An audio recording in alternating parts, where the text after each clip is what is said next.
Vi holder oss litt grann i utlandet fremdeles, for vi må jo aldri glemme å snakke om Ukraina. Fremdeles så er det krig, fremdeles er det veldig mange skjebner der nede.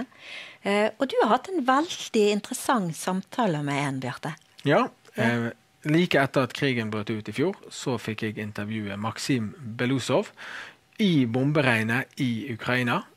Og for ikke lenge siden så var han på besøk i Norge og kom på mitt kontor. Fantastisk å se han i god behold sammen med sin kone Julia. Jeg fikk en prat med de om det som de har opplevd, og det som de fortsatt opplever som menighet og som folk. Se her. How would you describe what you and your church and your country have gone through over this last year and a half? If you compare the country with the body, so a big part of the body is wounded, and this wound is still open. So we're being very, very hurt. At the same time, millions of people relocated. They left their homes. They lost their homes. Half of them are abroad and half of them are inside the country. And the church is doing a huge work in reaching out to these people and helping them to, number one, to find way to God, because without God, it's impossible to have a new life. I spoke to you right after the war broke out. It was a desperate situation. Have you reached a kind of a normality in the situation, or is it still an extreme situation?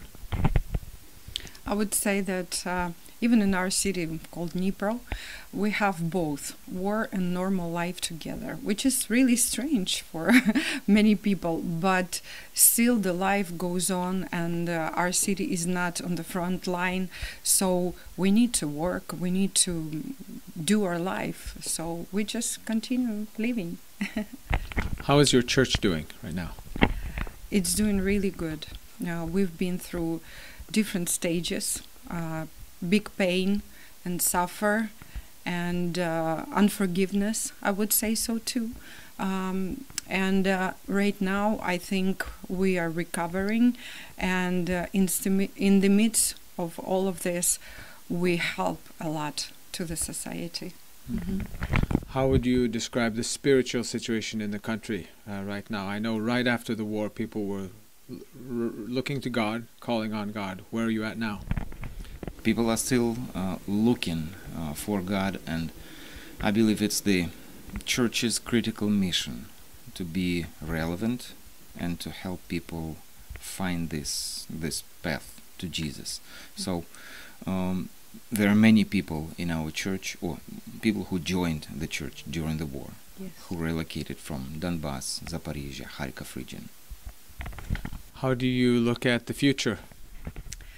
We believe our future is to restore and rebuild. This is the first step.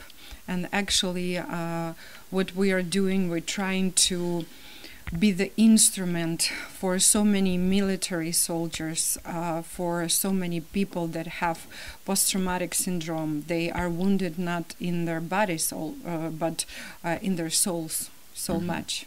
We have been working alongside with church organizations and just other like civil organizations, and one of them, Way to Life, is located right in Dnipro. It was started by a group of professionals and volunteers at the very beginning of war.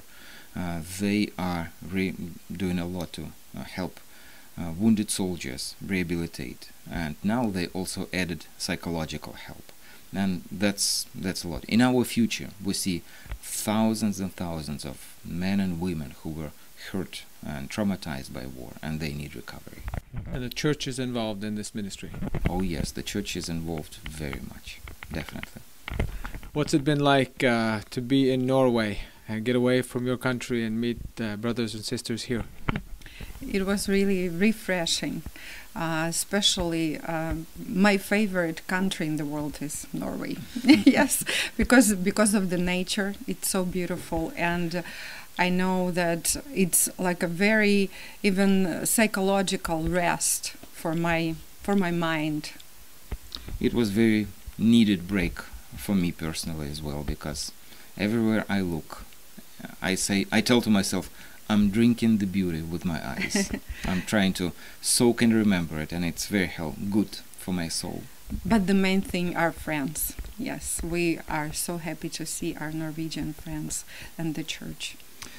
We were able to minister in a few meetings, and we are really touched by the way Norwegian people, Norwegian church is or has responded Yes. to the Ukrainian crisis, to the war in Ukraine, helping Ukrainians resettle here in Norway, reaching out to them, praying for them and praying for us. Norway, thank you so much. Right when the war broke out, I asked you if you considered leaving the country, like so many other people. You said no, your calling was in the Ukraine. What do you say now? It's still the same. It's a no. Because we see our future in Ukraine. That's it.